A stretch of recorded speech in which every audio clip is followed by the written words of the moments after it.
Good evening, my CROWSWORN cronies. My name is Primacon, and as promised in the CROWSWORN Butthole Update video, there is a brand new Kickstarter update for CROWSWORN, Update 36 that came out on December 13th, and this one is huge. This update is going to go over the art direction, boss design, and world design of CROWSWORN, how the whole game is coming together. It's going to be a really fun read. I recommend grab yourself a juice box, grab a cat, sit down and relax. Let Primacon yap about CROWSWORN in your ears. Santa Primacon is here, and so is Santa Mongoose Rodeo, showering us, spoiling us in updates. And I feel like this is the perfect thing to get after the Game Award disappointment. Fret not, the CROWSWORN Update 36 is here. Oh, and if you're new here, make sure you get yourself subscribed. Just do it for this little dude. It'll make it very happy. It's an alcoholic.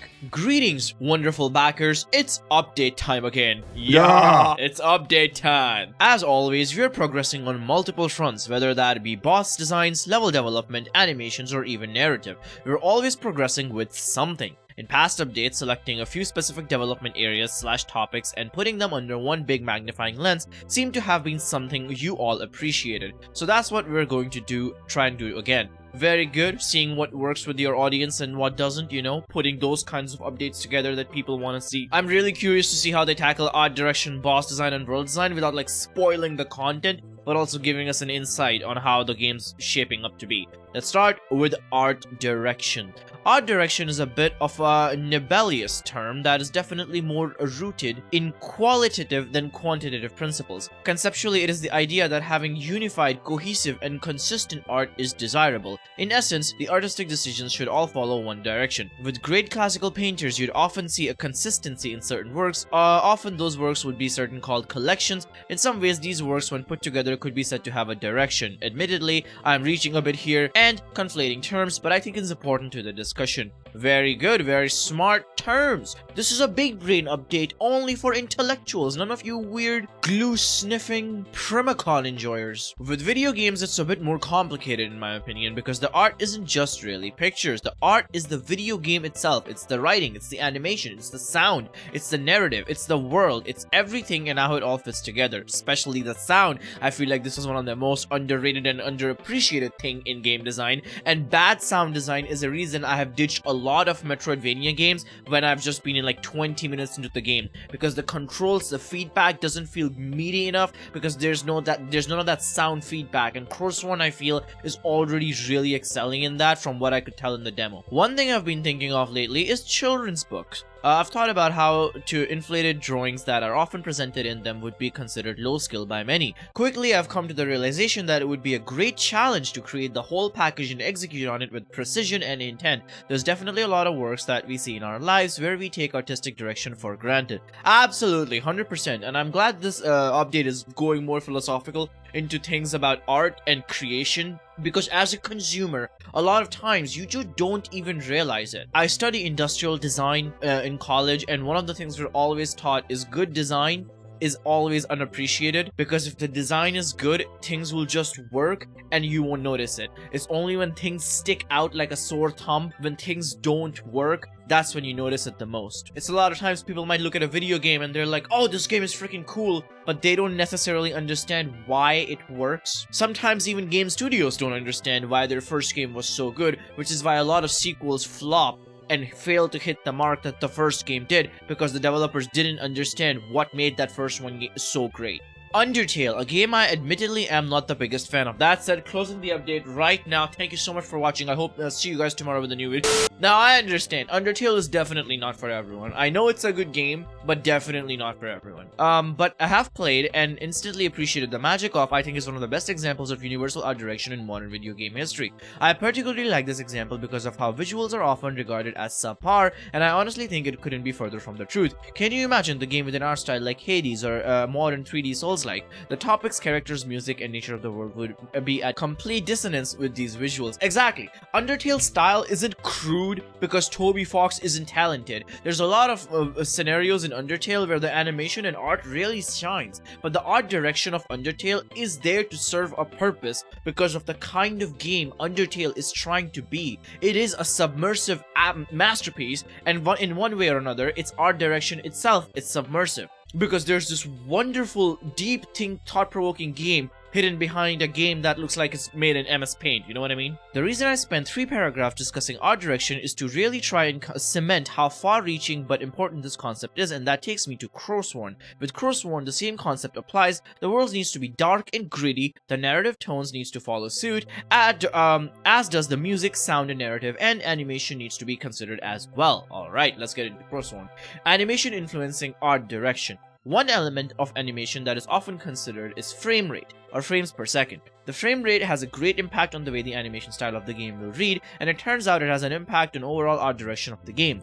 In the game space, typically pixel art games tend to have lower frame rates, and high-end 3D games tend to have higher frame rates. Right, pixel art to infinity and beyond poly counts, and the CROWSWORN is like right in the middle of pixel art and modern 3D, because it has that smooth hand-drawn art style, very reminiscent of Hollow Knight. Relative to most games with hand-drawn animations, CROWSWORN has a much higher frame rate, and in turn higher frame resolution. All this to say, if there's many more frames to be drawn for animation. This is important to note because it ultimately dictates what tools and techniques we can employ as to not create dissonance in the art direction pertaining to animations. It also means a lot more work, because higher frame animations obviously require more time to make properly. It is important to acknowledge why pixel art games tend to be at lower end of the FPS spectrum and 3D at the higher. The particular reason is space resolution. Essentially, you can't subdivide a pixel. These are techniques like subpixeling which leverage opacity to create sort of a between state, but that's a whole other topic. The lesson to be taken from this though is that size of the objects being animated is an important to note when considering when an appropriate frame rate is.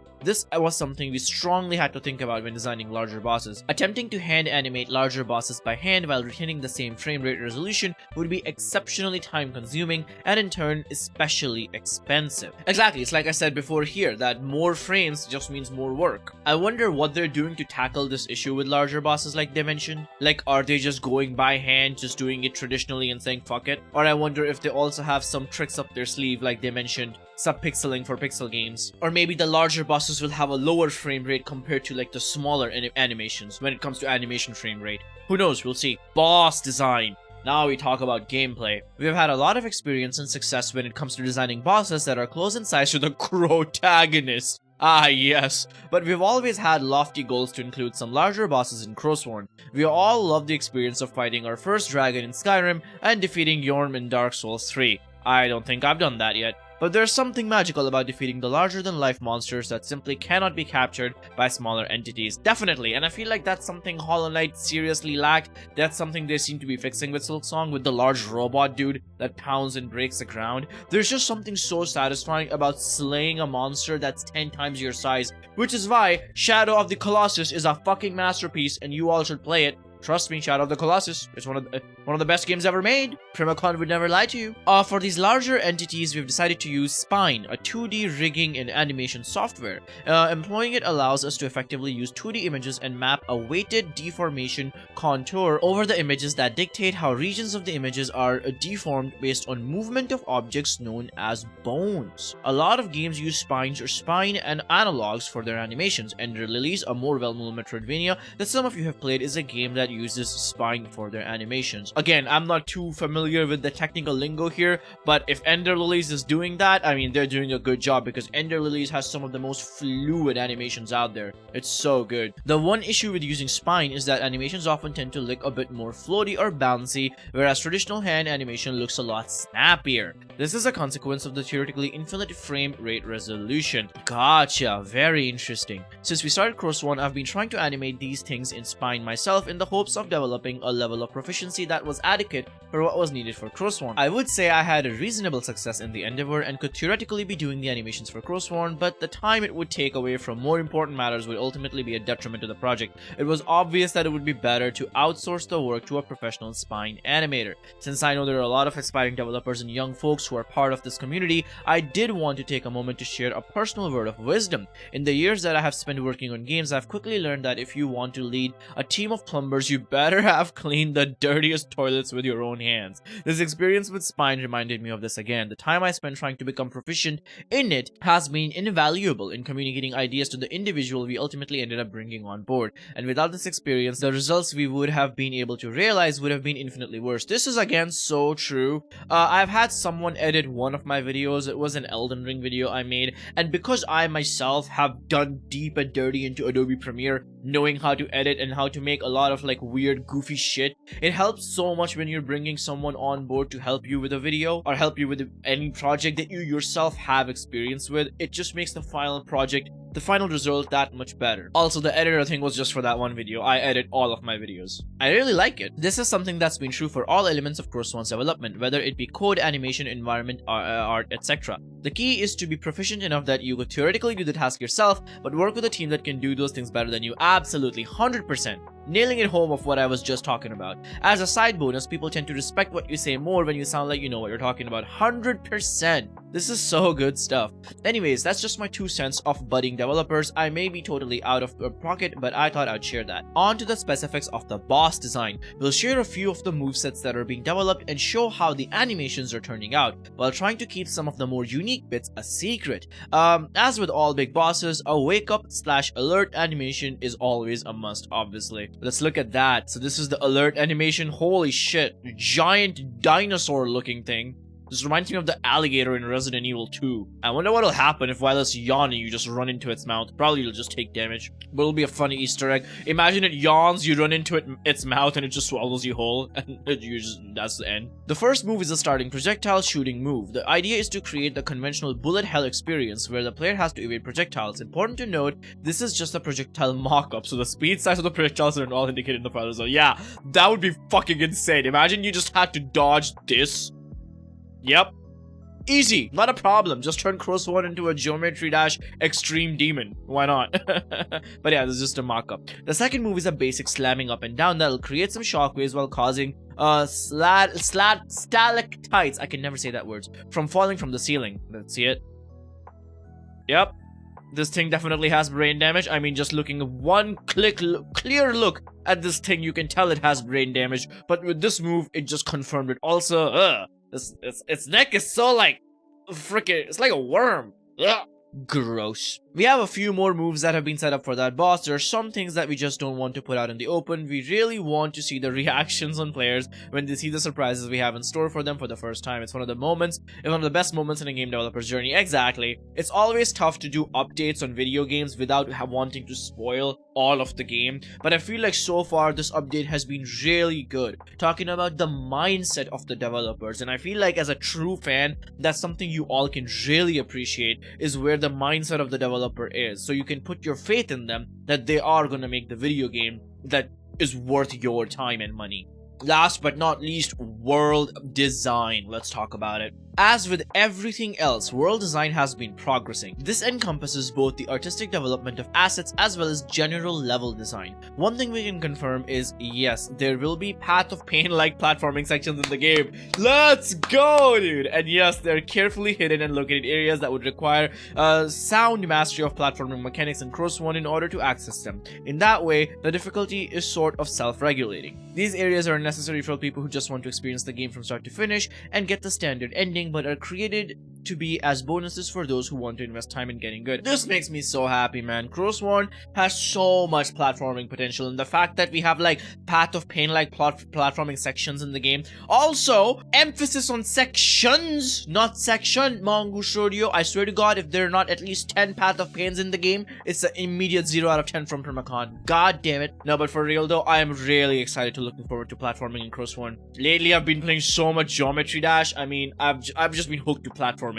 It's so fun, and I like the hidden areas. I like when people stumble upon those. It makes it feel special, makes the adventure feels more catered to you when you find something that you're not really supposed to find, you know what I mean? Completely hidden, and it's this gruesome challenge. I hope the rewards are better than the Path of Pain reward though. I swear to God, if it's just a lore dump after a brutal platforming section, God damn it. The reason we bring up Path of Pain like platforming is because we've actually been designing more of these areas lately. The fact we're doing this is some kind of indicator to the state of development in many regards. What it ultimately says is we've got the bulk of navigational abilities fleshed out and tuned within the game to a degree where it makes sense to design these levels.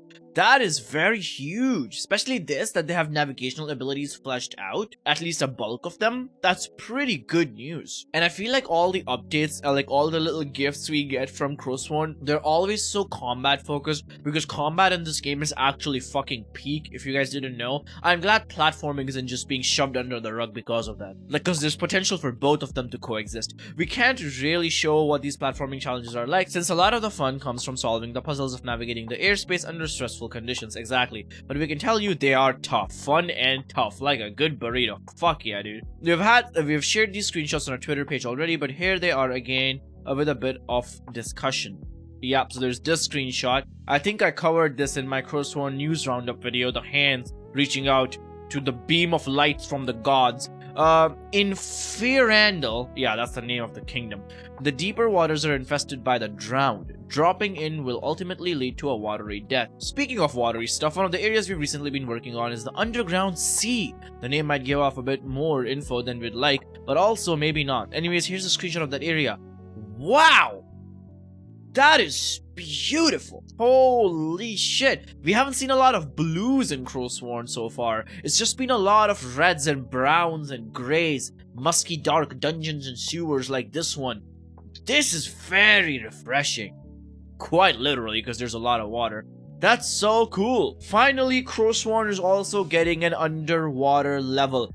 This is a clear indication that this is a video game. Very cool. Also, just because it's a fan favorite, here's the doorway to an undisclosed area. It was a fucking door. That's what I speculated this ass door to be. Let me zoom out a little bit so you can see the full beautiful image right there. Oh, that's what it's all about. Honestly, at the end of the day, this is the reason you want to play CROWSWORN. All this yapping was not really necessary. At the end of the day, this is all the update you need. That's all you need to know. As always, thank you for all your patience and support, Mongoose Rodeo team. Also, if you're more curious on my thoughts on that, check out this video right here. It's beautiful. This is a fan favorite for sure. What a perfect update, man. What a good insight into the mindset of these guys. Where they're coming from, what kind of inspiration they're taking, where their focus is right now. Like, platforming is a big focus right now. A bulk of navigational skills are done, which is really good to know. Boss design is going well. They have a coherent art direction, which is very, very important. They're not just shooting in the dark hoping to stick it because they're inspired by some good games. They understand what makes these games special, which is very, very, very important. Of course, the link to this article will be down in the descriptions if you want to have a read for yourself or admire these screenshots yourself. Feel free to do so. So excited where this game goes next. I'm hoping that as we approach the end of next year, they can start talking about a little bit about release.